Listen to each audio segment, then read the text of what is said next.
Zdeněk Grigera, ktorý odohral na Letnej v tomto stretnutí len prvý polčas, takto si narazil loptu s najlepším hráčom českého týmu v tomto zápase so Zdeňkom Pospiechom a dával na 1-0.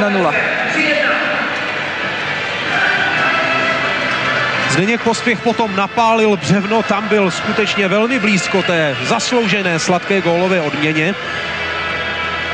Ale v závěru přece jenom branky přišly.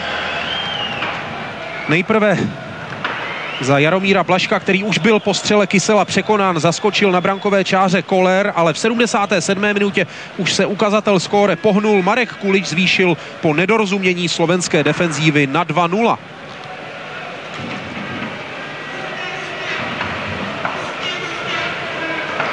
Áno, bolo to v 77. minúte, no a potom prišiel gól v 79.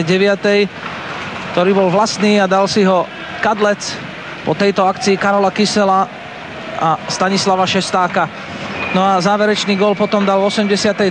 minúte Tomáš Rosický a stanovil konečný rezultát tohto zápasu na 3-1. Ano, a právě kapitána mužstva Tomáše Rosického, stejně jako Jana Kollera a Jaroslava Plašila, za několik okamžiků bude zpovídat Pavel Poulíček.